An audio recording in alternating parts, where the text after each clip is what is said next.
Hello बच्चों, let's read a given question. The question says the projectiles A and B are thrown with the same speed such that A makes an angle theta with the horizontal and B makes angle theta with the vertical. Then option 1 given है both must have same time of flight. Option 2 given है both must achieve same maximum height. Option 3 given है A must have more horizontal range than B. Option 4 given है both may have same time of flight.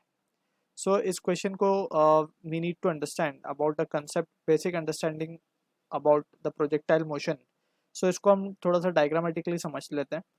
This is the case of ground to ground projectile. So let's suppose we are projecting a body with some initial speed, velocity बोल सकते हैं u, जो कि एक angle theta पे with the horizontal. So यहाँ पे we can have the two components of velocity. One will be along the horizontal and one will be along vertical, that is ux and uy. ठीक है, ux की value u cos theta लिख सकते हैं हम, and uy can be written as u sin theta.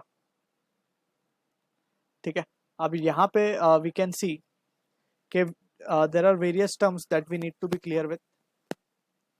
एक होता है horizontal range या फिर just range हम कहें. So this is the horizontal distance covered. ठीक है ना, उसको हम रेंज कहते हैं. वर्टिकली जो मैक्सिमम डिस्टेंस कवर होता है उसको हम कहते हैं मैक्सिमम हाइट, एच मैक्स. ठीक है, एंड फर्दर मोर अगर हम मान लें कि ये पॉइंट ओ है, ये पॉइंट ए है, सो ओ से ए तक आने में जो टाइम लगता है उसे हम कहते हैं time of flight. So we need to be clear with the जो हमने ऑलरेडी डेरिवेशन में किया हुआ है. We need to be clear with various expressions. अगर हम बात करें टाइम ऑफ फ्लाइट की, so it is denoted with capital T. इसका एक्सप्रेशन हम लिखते हैं 2u sin थीटा अपॉन जी, और इसको सिंपली लिखें तो 2u y हो जाएगा. u sin theta is u y upon g, right. इसके बाद अगर हम बात करें रेंज की, तो इसको लिखा जाता है u square sine 2 theta upon g. ठीक है, और इसको इस तरीके से भी लिख सकते हैं. u साइन 2 थीटा को लिखा जा सकता है 2 sine theta cos theta, 2 sine theta cos theta upon g. अब एक u साइन थीटा के साथ जाएगा तो एक बन जाएगा 2u y ux अपॉन जी. इस तरीके से रेंज को भी लिखा जा सकता है. Similarly we can write the maximum height expression u square sine square theta upon g. इसको सिंपली हम देखें तो इट इज uy का स्क्वायर अपॉन 2g होगा बेसिकली नीचे. ठीक है, सो ये एक्सप्रेशंस हमें याद रखने हैं यहाँ पे. इसी के बेसिस पे will try to analyze the situation given. ठीक है, अब हमारे पास दो प्रोजेक्टाइल गिवन है ए और बी, तो दोनों को यहाँ पे ड्रॉ कर लेते हैं. हमें बोला गया A makes angle theta with the horizontal. So A ने थीटा बनाया है हॉरिजॉन्टल के साथ, ये कुछ इस तरीके से प्रोजेक्टाइल करेगा, और बी ने बनाया है वर्टिकल के साथ.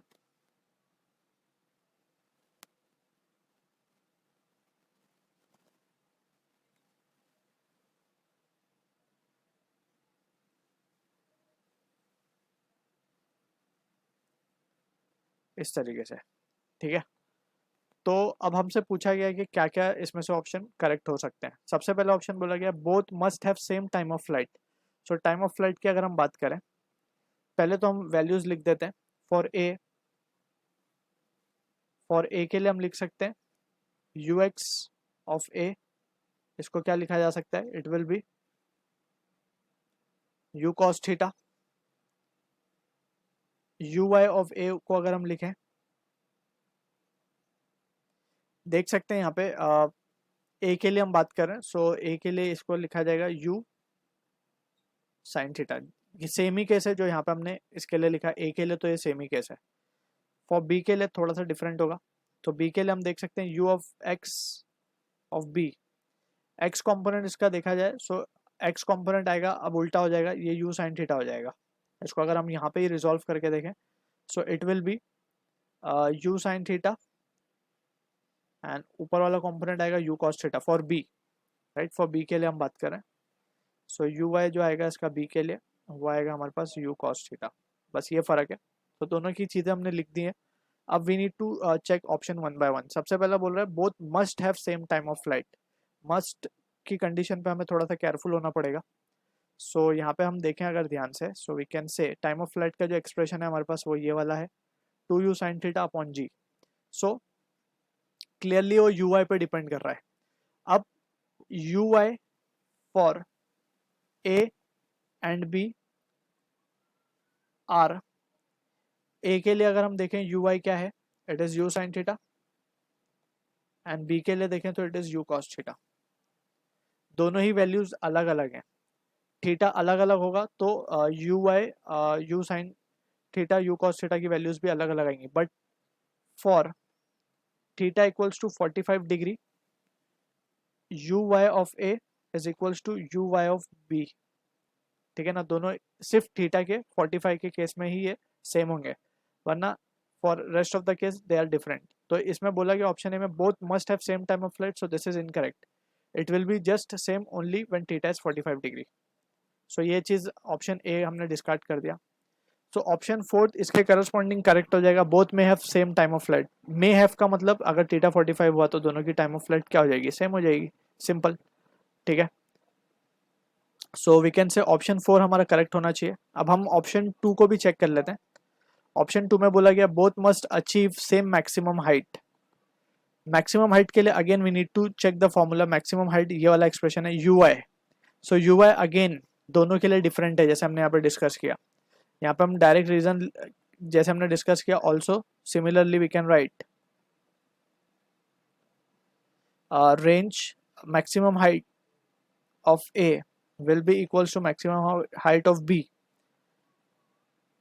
कब, जब थीटा क्या हो 45 डिग्री हो। सो सिर्फ यहाँ पे ही सेम होगा, वरना अलग होगा ये भी। So must achieve same maximum height, so this is also incorrect, ठीक है। ऑप्शन थर्ड को देख लेते हैं। A must have more horizontal range then B. Horizontal range की बात करें सो एक्सप्रेशन में हम देख सकते हैं यू एक्स यू वाई दोनों ही टर्म है। सो ए के लिए अगर हम देखें तो यू कॉस थीटा, अब जो भी थीटा होगा, थीटा लेट्स से 45 है या कुछ भी हो, तो दोनों के लिए ए के लिए भी और बी के लिए भी you cos theta U sine theta दोनों ही टर्म्स आएंगे, ठीक है ना।